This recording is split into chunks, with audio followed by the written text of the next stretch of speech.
रक्षा तकनीक की 2021 से संबंधित जितनी अपडेट्स हुई हैं, जो भी तकनीक का विकास किया गया है, उसके बारे में ये वीडियो बनाया गया है। तो कुछ तकनीकी या कुछ डेवलपमेंट जो इस टाइप से हुए हैं, जैसे पहला डेवलपमेंट हम बात करेंगे कि डेविंसी वेरिटस क्या है। क्वेश्चन इसमें इस टाइप से पूछे जाते हैं दोस्तों, ज़्यादातर रक्षा तकनीकी की जो भी क्वेश्चन आते हैं कि निम्नलिखित में से क्या है, या इसके संबंध में आप क्या जानते हैं, इस टाइप से क्वेश्चन पूछे जाएंगे। तो जैसे डेविंसी वेरिटस क्या है, तो डेविंसी वेरिटस शुक्र ग्रह हेतु भेजा गया एक रोबोटिक अभियान है। अभी भेजा नहीं गया है, 2028 से 30 तक लॉन्च किया जाएगा। ये नासा के द्वारा किया जाएगा। किसके द्वारा लॉन्च किया जाएगा? नासा के द्वारा। 2028 और 30 तक नासा लॉन्च करेंगे इसको। डेविंसी और वेरिटस नामक दो रोबोटिक अभियान है, इसे करेगी। और ये शुक्र ग्रह के लिए, किसके लिए दोस्तों? तो शुक्र ग्रह के लिए। ये जरूर याद रखिएगा ये किस ग्रह के लिए और क्या है और किसके द्वारा भेजा जा रहा है। तो ऐसे ही क्वेश्चन ज्यादातर पूछे जाते हैं। दूसरा क्या है? एनविजन। क्या है दोस्तों? एनविजन। तो एनविजन क्या है दोस्तों? तो ये भी शुक्र ग्रह के लिए भेजा गया, लेकिन ये ऑर्बिटर क्या है?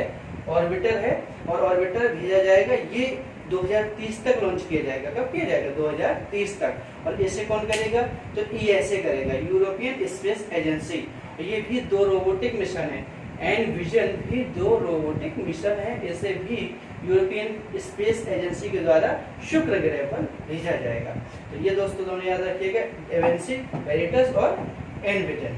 अगला क्या है? तो मेफ्लावर 400 है। तो मेफ्लावर 400 दुनिया का पहला आर्टिफिशियल जहाज है दोस्तों।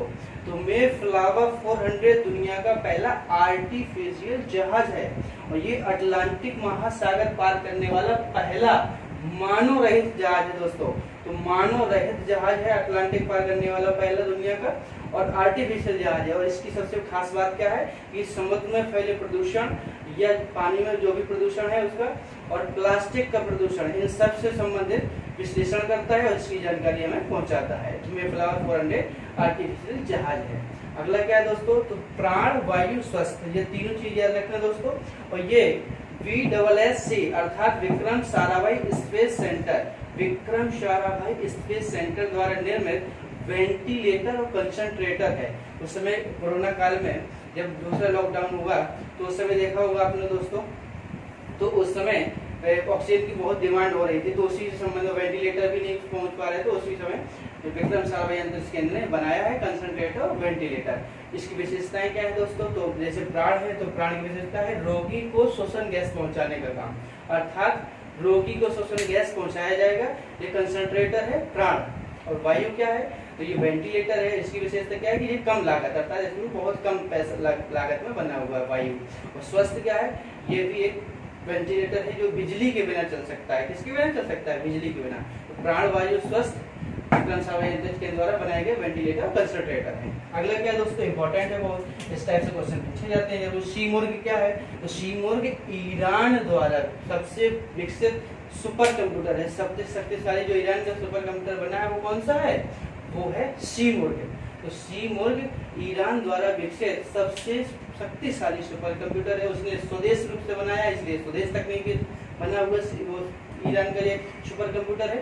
और याद रखिएगा शतुरमुर्ग उस क्षेत्र में पाए जाते हैं, तो इसे ईरान में है शीमुर्ग। अगला क्या है दोस्तों? तो झुरोंग। क्या है दोस्तों? झुरोंग। तो झुरोंग ये चीन का है, ऐसे याद रखना। तो चीन का क्या है? मंगल ग्रह पर भेजा गया मार्स रोवर है दोस्तों। ये एक रोवर है। क्या है दोस्तों? रोवर। झुरोंग क्या है? रोवर। तो किसने भेजा है? चीन ने भेजा है।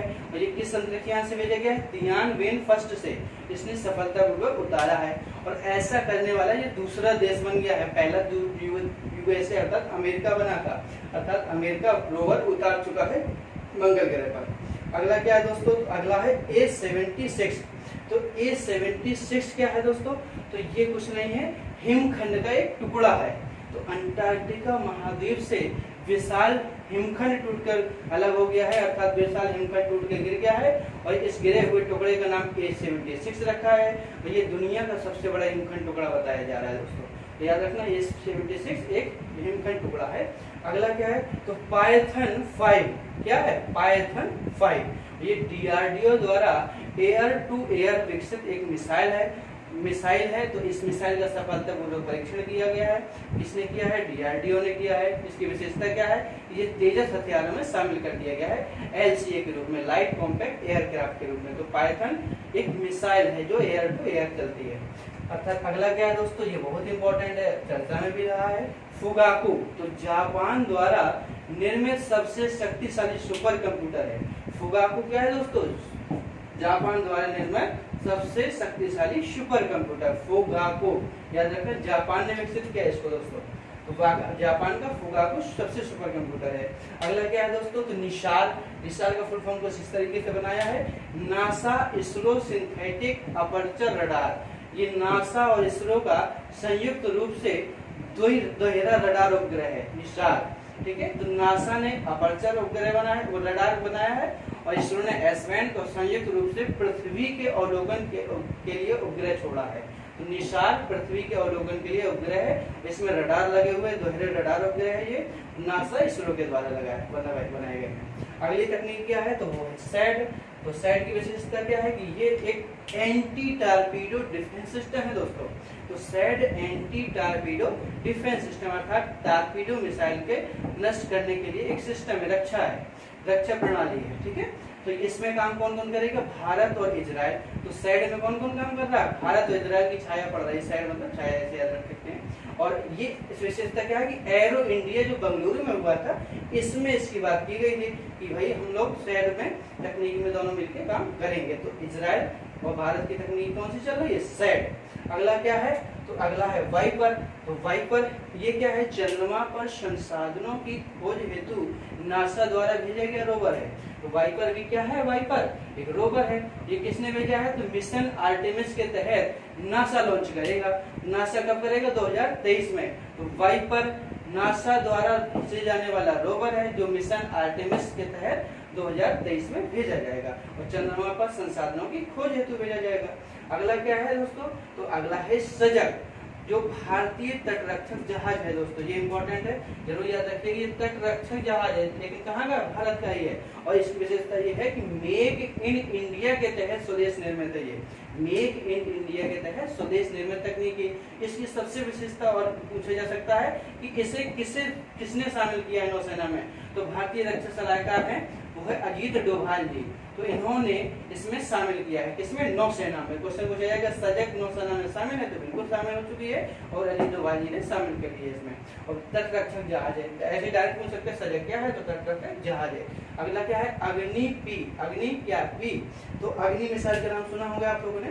तो अग्नि पी मिसाइल है, ये इसके एडवांस है, अर्थात इसमें परमाणु सक्षम है ये, अर्थात परमाणु को ले जा सकती है। तो परमाणु सक्षम बैलिस्टिक मिसाइल है और ये विकसित किसने की होगी? तो डीआरडीओ ने विकसित की है और इसका सफल परीक्षण किया है। और कहां पर किया है? तो अब्दुल कलाम द्वीप बंगाल की खाड़ी, अब्दुल कलाम द्वीप बंगाल की खाड़ी में इसको विकसित किया गया है, परीक्षण किया गया है अग्नि बी का। अगला क्या है? अगला है निर्भय। ये भी इंपॉर्टेंट है दोस्तों, ये पूछा जाता है इस टाइप से। निर्भय क्या है? तो ये सब सोनिक क्रूज मिसाइल है दोस्तों। क्या है? सब सोनिक क्रूज मिसाइल। इसका भी परीक्षण किसने किया है? डीआरडीओ ने किया है। इसका परीक्षण कहाँ किया गया है? तो उड़ीसा के बालासोर के चांदीपुर रेंज में किया गया है।